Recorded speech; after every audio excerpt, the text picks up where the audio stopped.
Hello, everybody, and this is the Gamers Lunch Break. We're glad to have you aboard today for part two of our talk of our favorite games.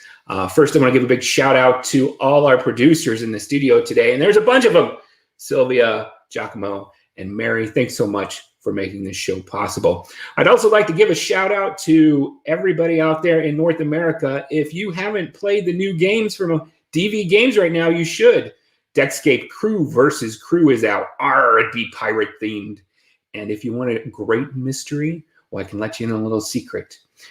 Nightmare in the Mirror from Detective is out now. Check your game stores. I just played this not too long ago, and it was a fantastic game.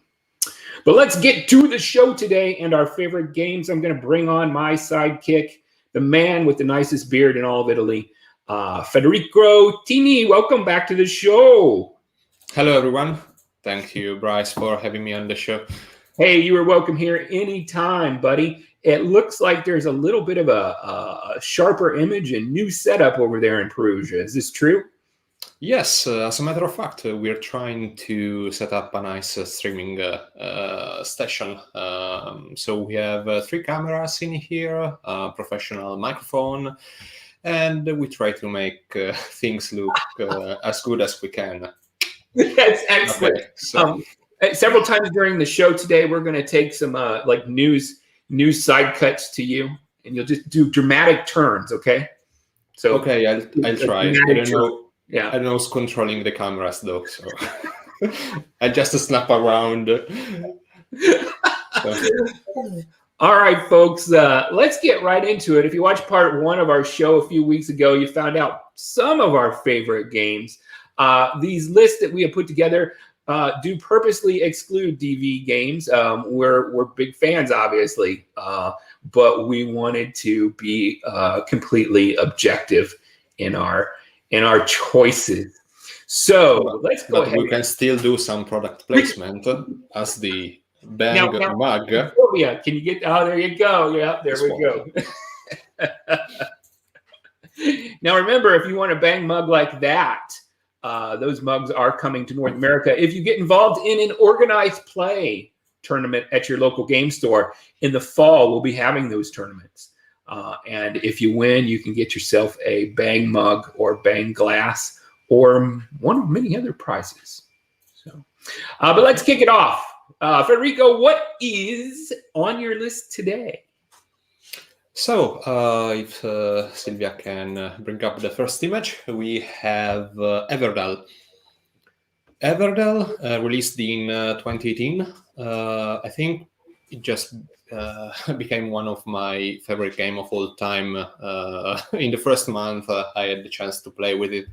It's a tableau building game in which you have to develop a small village inside a forest, and you have all the little creatures that inhabit the forest, and each of them have unique abilities as well as the buildings they live in, and everything runs just smoothly, and it's fluid, it's fast-paced, and it's quite easy to explain to people that are new to the hobby. But yet it can deliver a huge feeling of accomplishment to people who are used to playing deck building games, set collection, tableau building, and stuff like that. Furthermore, all the expansions that released, I'm thinking about Balefare, Spirecrest, they're all really good, because they have a really good characterization. They're quite thematic, but the things you do fit well within the core game. So it's not like you completely destroy or alter the focus of the game, but you provide something that is very reliable, that you can trust to earn more points, and that is interesting to explore. So, well, it's all around a very good product. What is the playtime on this? Well, I must say, when I play it with my hardcore friends, a game of Everdell takes 60 minutes to 90 minutes. It's quite fast. When you play with people that are new to the genre, I would say a couple of hours. Okay. This is one that's been on my radar for a while, but I haven't actually had the opportunity to play it yet. Yeah, I recommend it to you. It's really Yeah. good. Yes, it sounds like something I would probably enjoy.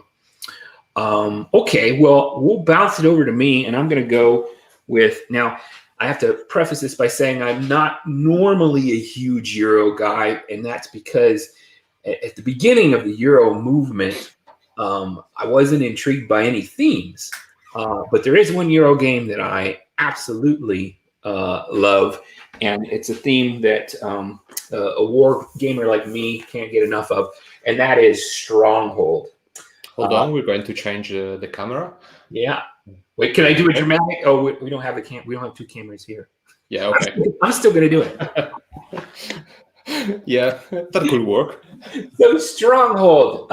In this game, you play orcs and goblins and trolls on one side, sieging a human castle.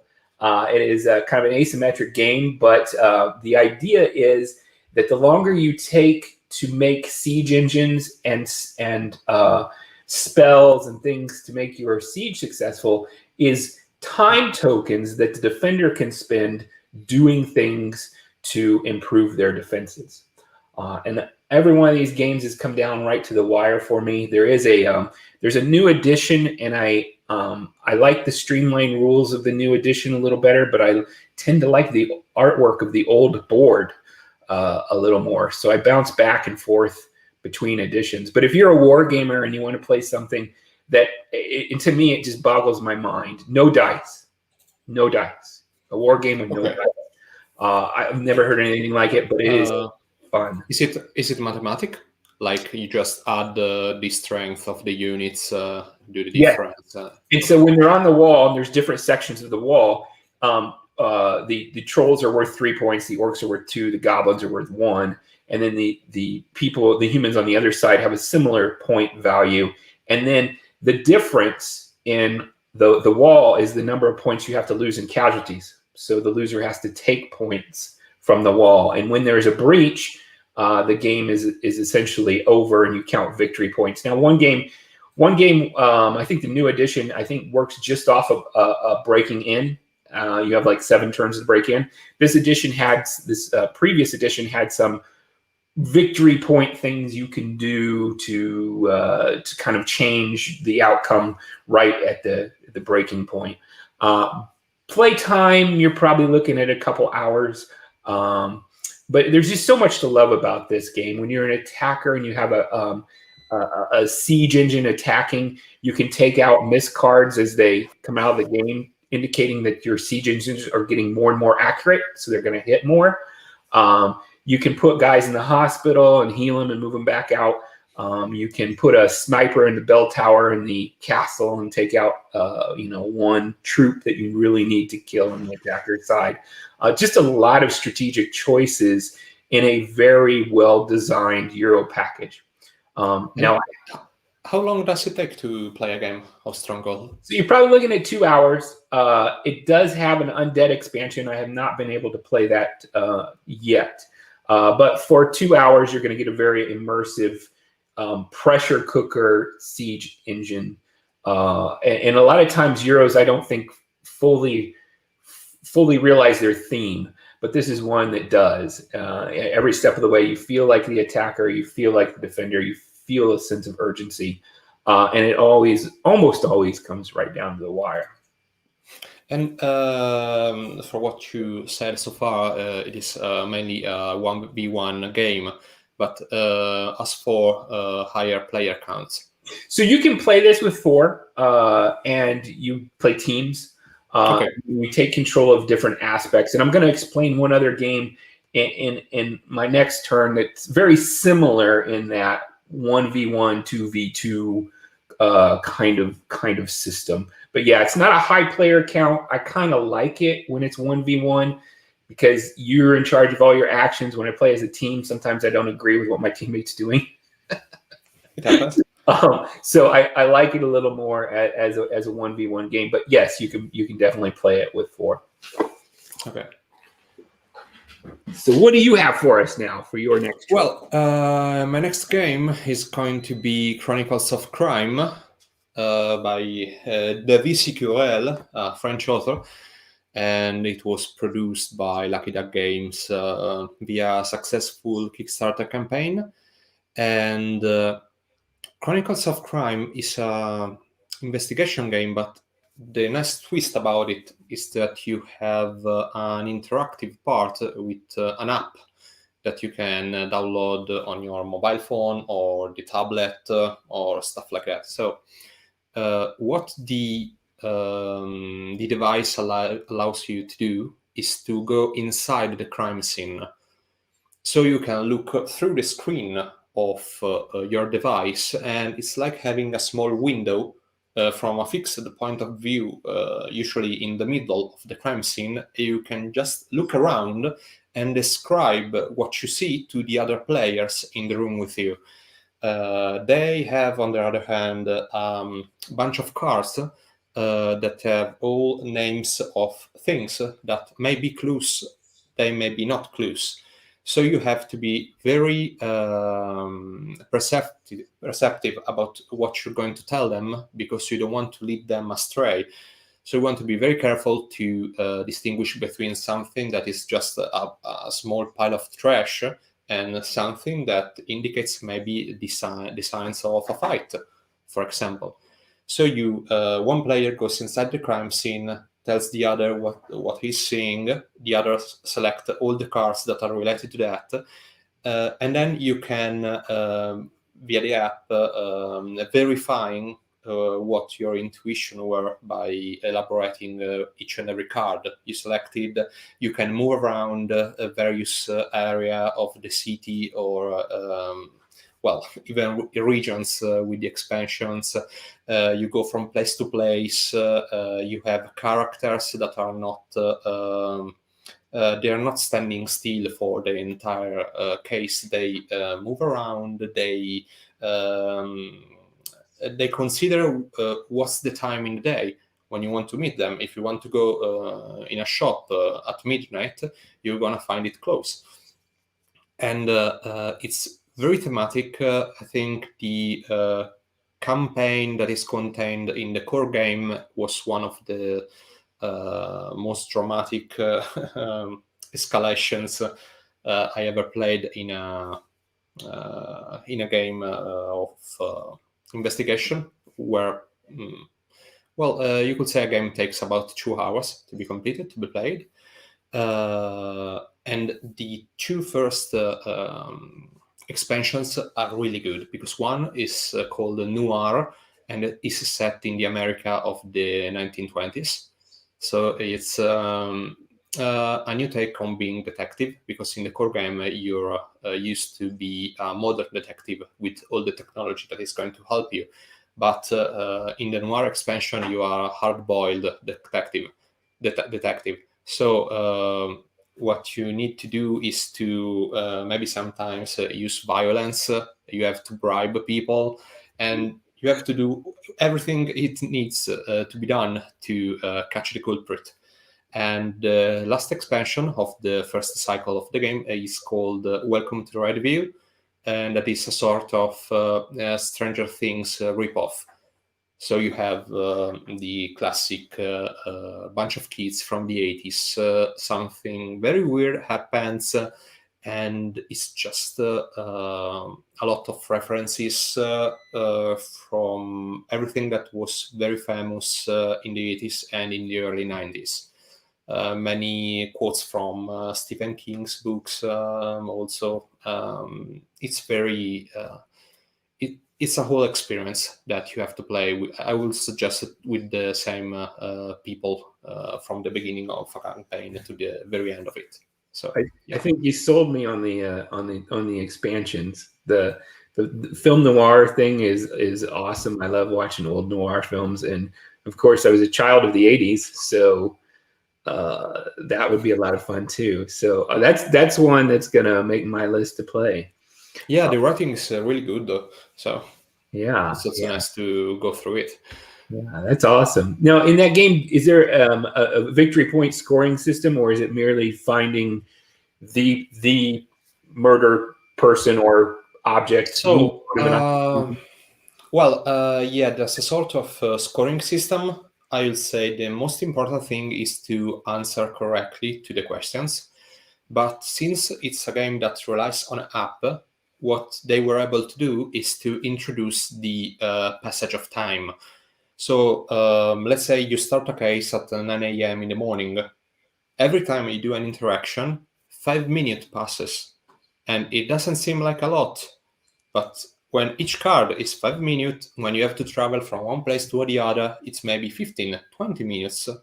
And you have people that are living their lives. So you must go where they are when you need to meet them.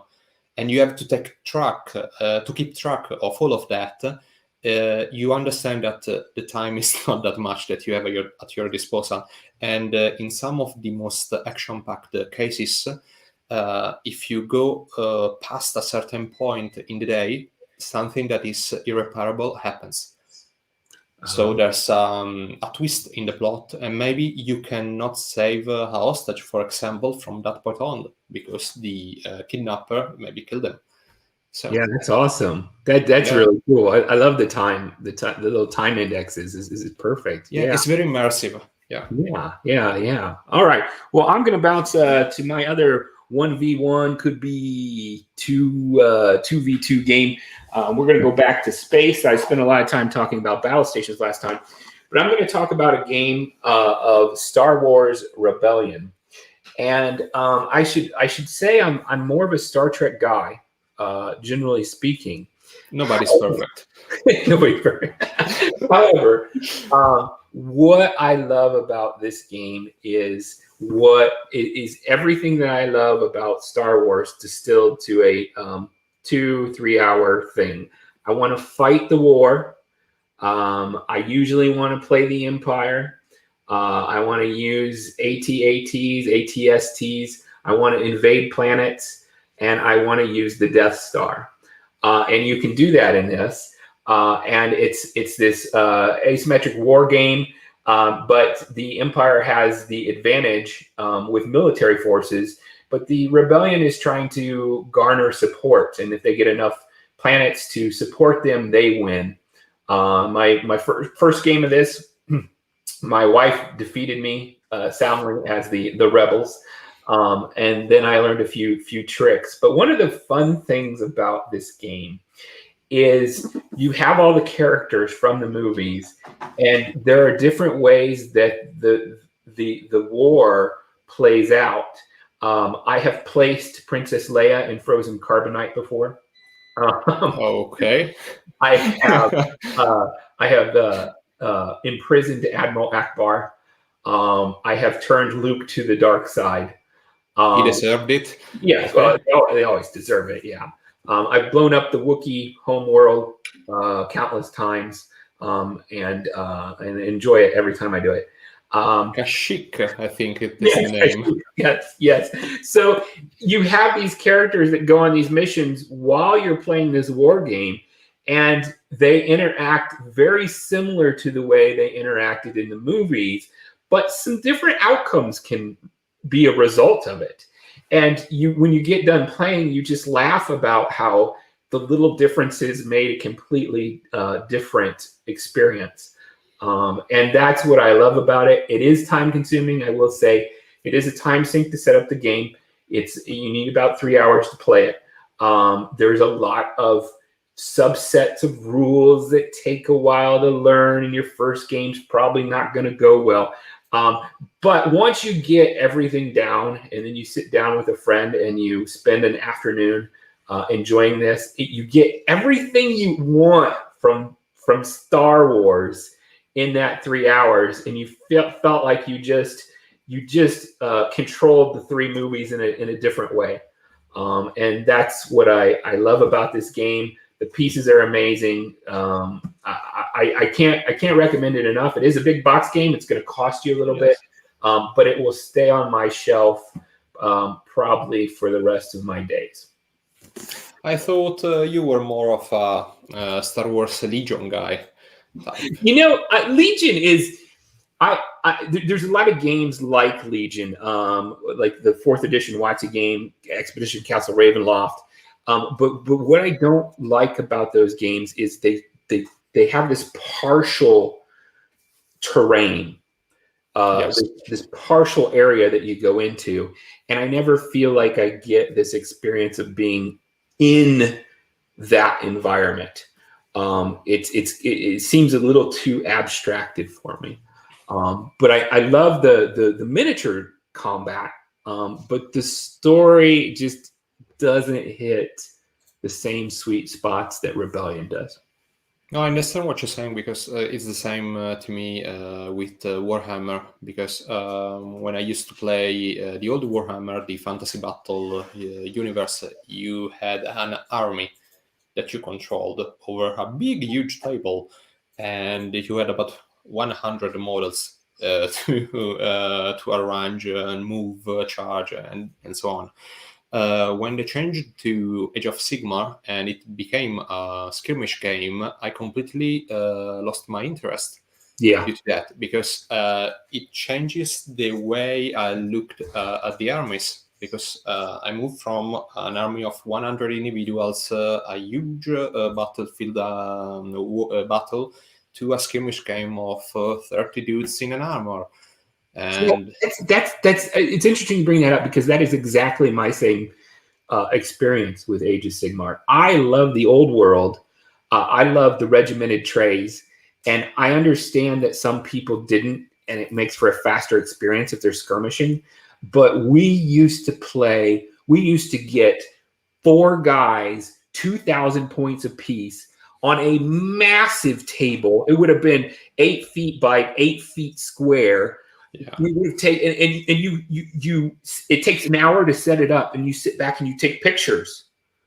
Like that experience of being in this That's what you do with that kind of games. I mean, colossal battle that you're in. It's just it's so you feel immersed in something.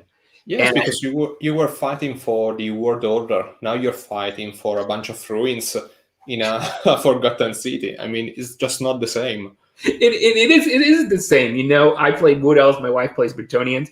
The other day, we hadn't played in a couple years, but we still talk smack to each other. I made fun of her knights, and she made fun of Orion of the Woods. And well, maybe the biggest issue is that the Wooden Elves eat the Bretonian during spring. But anyway, or the arrow, the bow of many arrows, which I have shot so many times. Yeah. That was just broken, plain broken. Maybe it's best if we move to the next game. I think so. All right, what you got for us? Well, I have the Lost Ruins of Karnak. That was only recently released by CGE. And so the thing is that even though it seems an American game, by all means, that is a Euro game. You are a bunch of travelers, Indiana Jones style, that are going deep into the forest, like an Amazonian fantasy forest.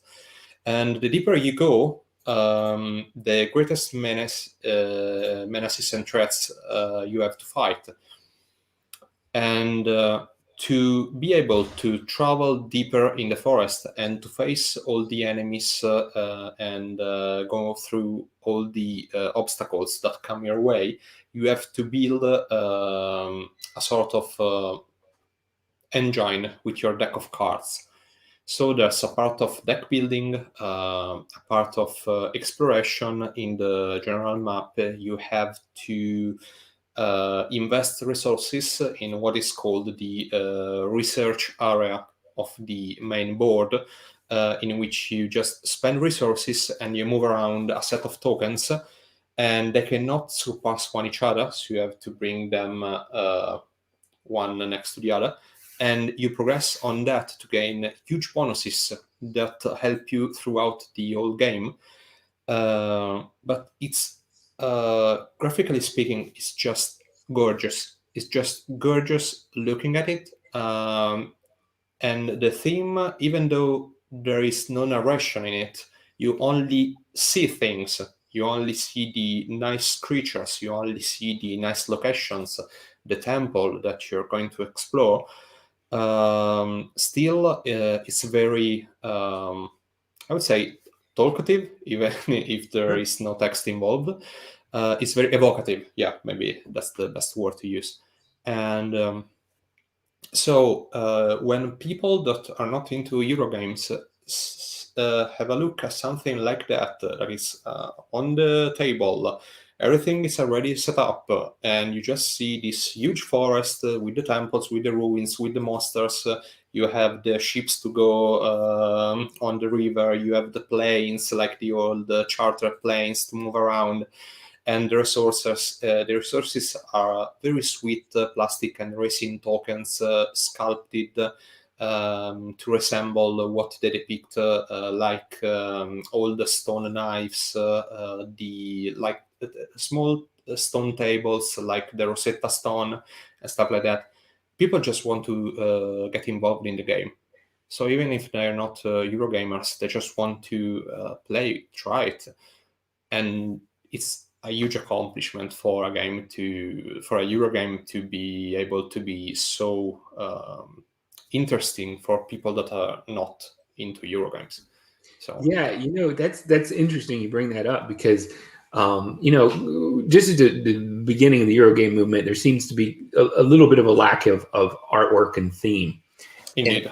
And as we're seeing years of this now, the production qualities, the evocative art, and the theme are really coming into these games that are just beautiful but well designed with Euro sensibilities. Yes, because Eurogames are very good games. Well, at least many of them are very good games. But when you have a poor graphic department, the user interface is intricate, it's hard to read, it's hard to understand. You put a barrier between the game and the enjoyment. Yeah. And if the publishing house doesn't doesn't spend money on the illustration, the artworks, the graphics of the game, it's just for a niche of players. Then you can just consider Brass. It was one of the games I put into my top 10 last episode. Brass, the first edition, was awful. Was just plain awful. You wouldn't want to sit at the table and play it. But then Roxley Games did an amazing job with that, and now it's one of my favorite of all time. I think maybe it's my most favorite Eurogame of all. That's great. That's great. Yeah. I'm going to bring up a game that also had a very bad edition. And I so wanted to love it, and I played it and played it and played it, and finally a new edition came out, and it is just turned the game around for me. But I am, of course, a big fan of vampires and Dracula himself, and Fury of Dracula. The newest kind of two editions. There was a third edition that came out that I love, and then a company got bought out and they reprinted the third edition. I played a lot of second edition, wanted to love it, but Dracula always seemed to get his butt kicked. Any fight that I entered with the other characters, they just beat the tar out of me. And this edition really makes Dracula dangerous. And I love that about this. I also love that sometimes the players don't want to play this because it can be a little more fun for the Dracula player than the investigators, because there's just a lot going on for Dracula. There's just a lot. But there is a digital version of this game out now, and it is on Steam, and it is on sale right now. I believe on a Humble Bundle. So if you like charity, you could get involved in it, and you can play it on Steam by yourself. And I don't need to have a full table of investigators, and I can play the game in a quicker time. A lot of times when I pull this out, I have to teach it. And I always have to play Dracula. Hello, Antonio. And sometimes I want to play the investigators. So this digital version gave me that element of being able to bounce back and forth and play a game whenever I want without having to have a full table. I will also say the same is true for Sentinels of the Multiverse. I love that game, but then when I got it on digital, I found out that I wanted to be all the characters. Okay. So I end up playing it by myself, and when I sit down to play the card version, it's a little slower for me because I'm only playing one superhero now, and it just shows how much love is involved in a game that you really love. So you're going to play every character, every angle, repeat it 50, 60 times until you just about have every strategy down, and still you love the theme so much you go back to try to find something new. If you want to try something similar, I think, to what you described for Fury of Dracula, there's an Italian game, I think it's 5 years old now, that was called Last Friday, in which I think the system is kind of the one used in Whitechapel, Letters from Whitechapel, or something Similar. like that. Yeah. In which you have the evil player that controls Jason from the horror movies, and then you have the classic group of guys from the 80s that have no idea what they're doing, and so on. And it's very interesting because Jason is invisible for the entirety of the game, so the players are always frightened to take even a step in the map because Jason could be hid waiting for them. And both parties have their own agenda. They have their own goals to fulfill. Jason, of course, just wants to kill everyone, but the guys need to prepare the chosen one to face Jason in the final mythic duel and then restore the balance or something like that. So it's quite interesting. And I think when compared to Fury of Dracula, maybe the group of heroes is a bit more advantaged against Jason. But since they they fall for paranoia, they just keep making the wrong decisions all the time. Even though Jason cannot be everywhere on the map, they always move like he's everywhere. So it's good that they're afraid of him. I got to play him in one game of it and really liked it. There's even an older game when I was growing up as a kid called Scotland Yard. And, yes, I remember that. Yeah, and as a kid, the game's great. Now I think it has been eclipsed by games like Last Friday and Fury of Dracula and Letters from Whitechapel. But when I was a kid, that game was the best because it was the only game that had a hidden role. Where you were trying to track down somebody, and it eventually leads to all this whole genre of hidden role, hidden character games. And I think we should probably just give a big shout out to Scotland Yard because it's the granddaddy of them all. Yeah, indeed it was. Yeah. All right, let's see. It's your turn. Okay, I'll go. Yeah, it's my turn.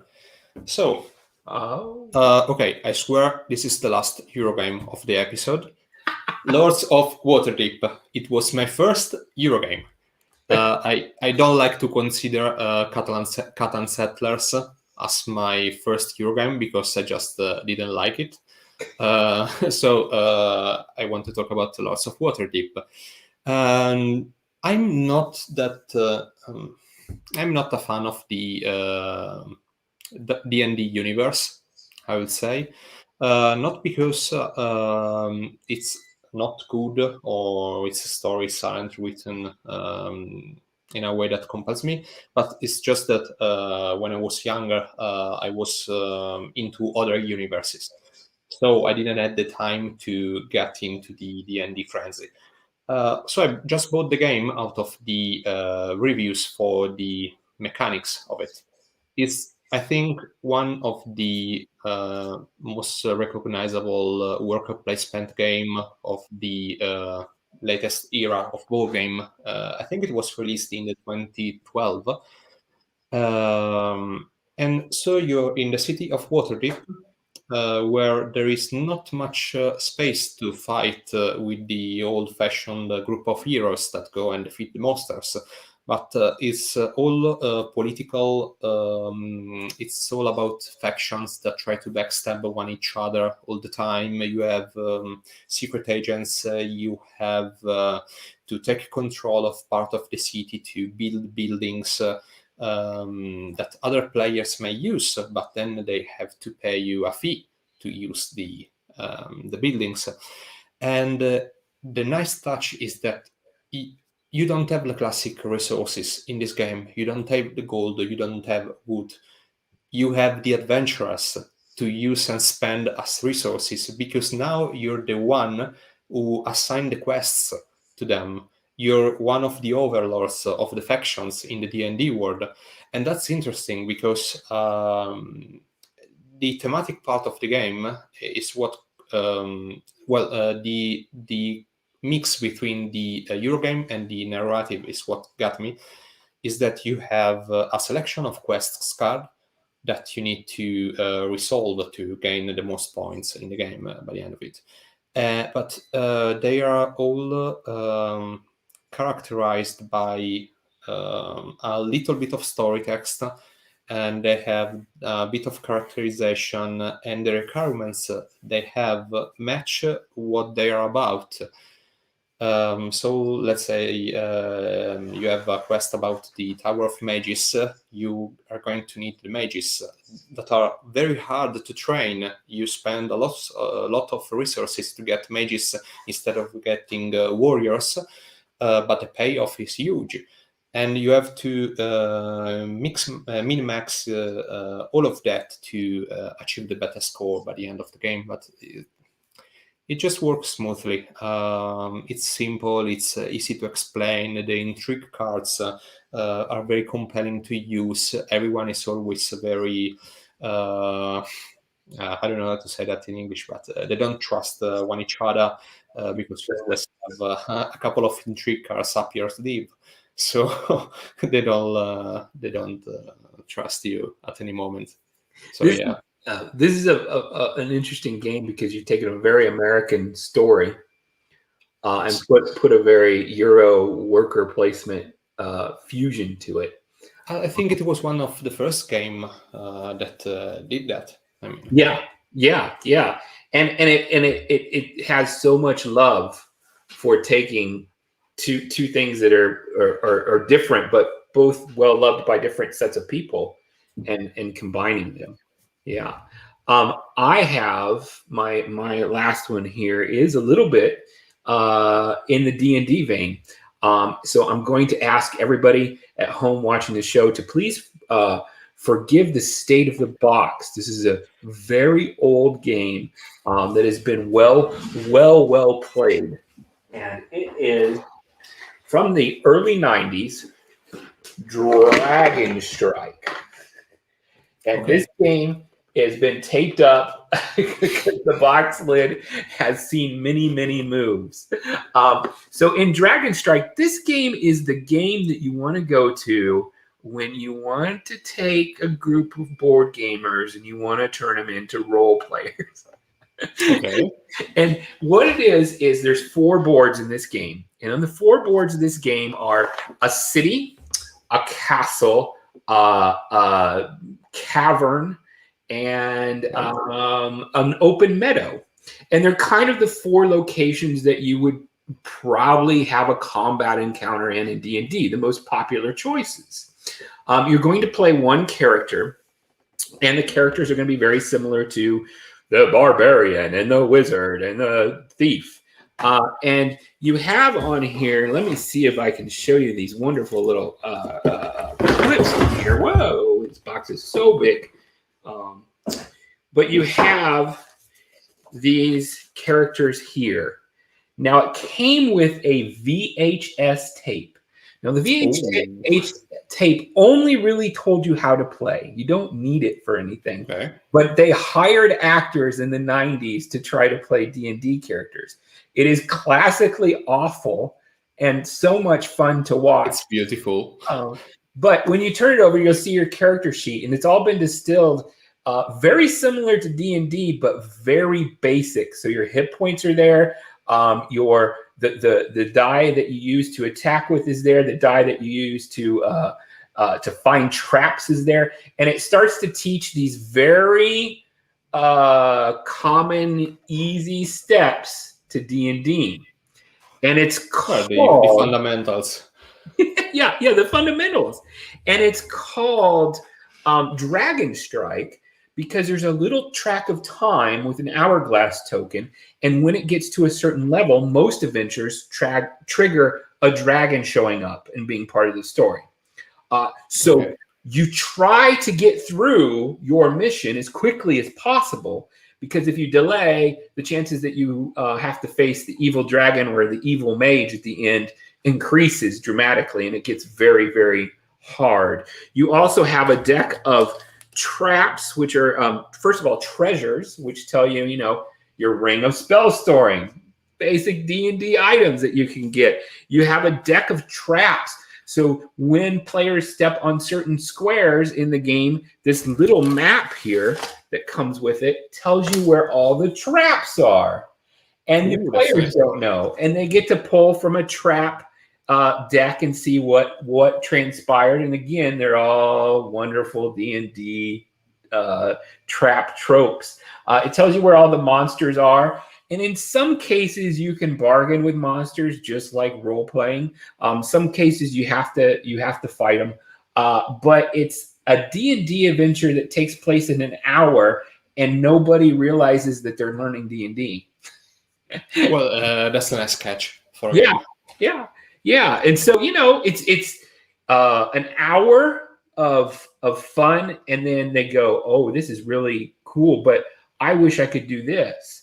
And I wish I could do this," and you go, "Oh, let me show you." And then the book from the and you can. And I've used this game many times with families, family friends who weren't gamers, and it pulls you in. That's nice. Yeah. Oh, on a side note, if you like games with trashy actors suiting up for game components, you have to play the games from Flying Frog Production. Yes, I love them. Shadows of Brimstone, Touch of Evil, all their games. Last Night on Earth, of course. They're just awesome games, and you have all those actors completely suited up for the occasion, and it's just hilarious to have a look at the pictures on the on the player boards and so on. They had a lot of fun using the people in their studio to do all of that. Yes, they have. I want to point out one thing, like Dragon Strike. The 90s were an interesting time for a few games that were great treasures. Dragon Strike, Hero Quest, the classic dungeon from D&D. But here's one that you may remember, and since you're a big fan of Warhammer, have you ever heard of Battle Masters? Of course I have. Yes. So Battle Masters, I gave away or it went away, my copy of this several years ago. No. I gave myself for it. Okay. Because Battle Masters, anybody who haven't played this, it was like the board game version of Warhammer, but it was on a vinyl map. And we got that game when I was in college, and we would go down to the kind of the dorm lobby or break room, and we would roll out the vinyl map, and we would play this epic battle. And it's the gateway drug to Warhammer. Yes, it was the one with the blue box, if I remember correctly. Yeah. And I wish anybody out there that wants to sell me their copy, please let me know, because boy, I wish I never got rid of that. But the 90s had some very key games: Axis and Allies, Broadsides and Boarding Parties, Samurai Swords, which was originally Shogun. And all of these games really fueled my love of board games going into the early 2000s, when it really exploded. And there was also Star Quest or Star Crusade. I don't remember how it was called in America. But I think it's Star Quest, yeah. Star Quest, okay. Yeah. So, I mean, the 90s didn't have a lot of board games, but the ones that did come out for the geeks like us were gold. They were really good. I think it was the golden era because they just wanted to sell you a complete game, a complete experience inside a box. It was not something that was supposed to have you keep buying stuff over the years. Yeah, I think you're right. Would you have one more for us? Yes, I do have, and it was the game I was supposed to end the last stream with, and that is Kingdom Death Monster. If you mind up there, okay. So, Kingdom Death Monster, one I think of the most controversial games in the latest decade.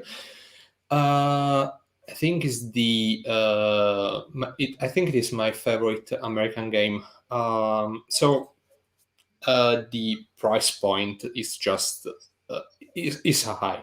It's very expensive. We're talking about $400 US dollars to get the core game. What I played was the 1.5 edition of it. I don't want to talk about the stuff that came in the Kickstarter campaign because it's something that continues to push out stuff from, I think, 5 years ago, and still new stuff is coming out. The campaign was the all-in pledge was about $2,000 to get everything. So wow. It is something that is I would say that the limit between player and collector is quite thin. So you have to pick your poison. So we decided to go with the core game, and it just surprised us because when you begin the game, you're just a bunch of 4 adults that just came into existence. You didn't exist before. You have no recollection of memory. You only understand that you are just born. You are developed mentally. I mean, you're not a child, but that is your first moment in the world. You are surrounded by darkness. You only have a couple of lanterns that light your surroundings, and a huge white lion that has hands instead of claws, hands that can grasp things, assault you and wants to eat you. And that's just the beginning of the game. So you're put into that, and if you make it through that, then you can start the game. That's no tutorial. That is the tutorial. Yeah. You have to fight for your lives right at the beginning of it, and then if you survive that first encounter, the first combat, the game starts to open up, and you go back to what is going to become your settlement. But at the beginning, it's just 4 characters, and you'll have to build and develop an entire society with its rule, with its values, what you believe in, how you want to educate the children that you're going to have in that world. And time passes, and each round of the game is composed by a hunt phase and a settlement phase. And that is called lantern year, because the game all revolves around the lanterns. So that's because you're in pitch black darkness, so light is very important. And some things will happen after X years. So maybe the Hand of the King, you don't know who the king is, but a guy called the Hand of the King will come in the village at some point. You just know that it's going to come. And maybe if you make him angry, he's going to kill half of the population in the settlement. But you can try to prepare for that. And it's very video gamey in that sense, because you have to farm for resources during the hunt phase. And you have to build up your character. You have to make a build. You have to create the gear. You have to create the new buildings in the settlement, like an iron forge to build steel weapons, because at the beginning of the game you only have broken bones. sharp broken bones to fight with. So the game just puts you in a position where you have to push through things that are way bigger than you. And you always have to remind yourself that maybe this time is the time you're going to lose your character. You're going to take another. It's not like you're out of the game, but the character you spent maybe 10 games on is going to die from one moment to the other. I'm just going to spoil a little part of one of the most absurd things that happened in our game.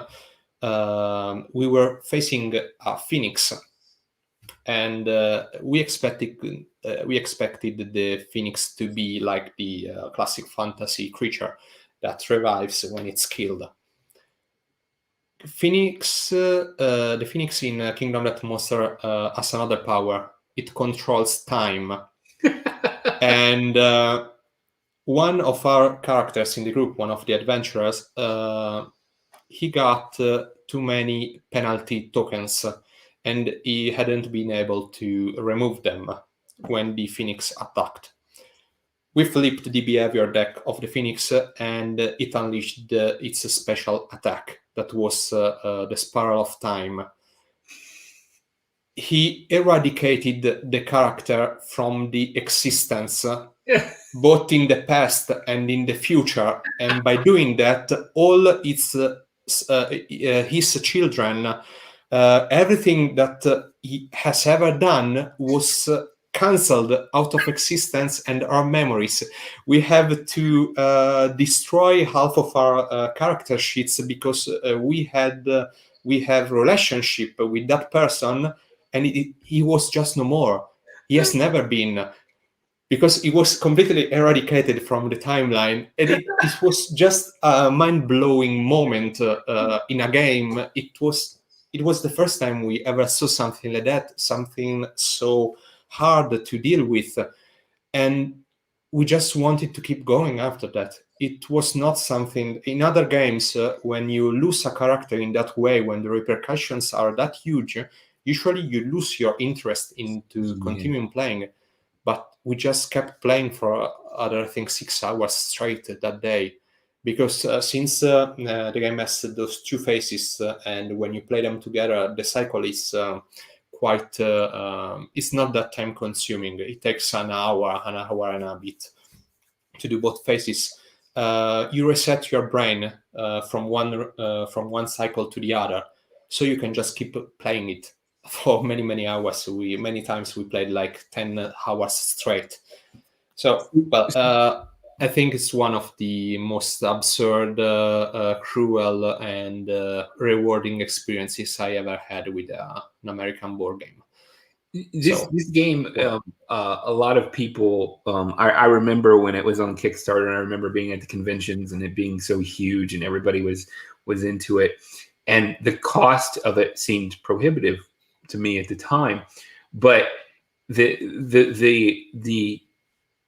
time that you get in this game is staggering, right? You can just play this in the order of hundreds of hours, and you can just start new campaigns, and you have a book about 400 pages long with hundreds and hundreds of different events that can happen. So even if you were to start through three new other campaigns, you wouldn't do the same path as you did the first time or the second time. So it really is something that can provide you with hundreds of hours of playing time. So, at least we bought it together with friends. So it was a collective effort, but it was worth it. So that's exciting. I would like to play that one too sometime.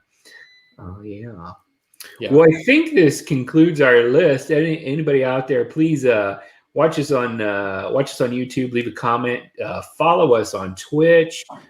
Get involved in our Discord. Drink from the Bang Cup here. We've got exciting things coming to people in North America. Bang organized play is coming. More Detectives and Deathscapes. Wonder Book is coming. We just have a great catalog, and we will be at Gen Con. So anybody out there watching this show, I expect you to come say hi to me. Tell me what your favorite games are. And we're gonna have a lot of fun as this pandemic hopefully winds down. Federico, do you want to say anything before we go? Well, I want to thank you for having me on the show, and I want to thank Sylvia, Mary, and Giacomo that helped us for this stream. So it's been a pleasure, and I hope to be here again soon. All right. Well, that'll be it for us at the Gamers Lunch Break. Next week, join us. We're going to be talking all things Bang. We'll see you next time. Bye-bye. Bye.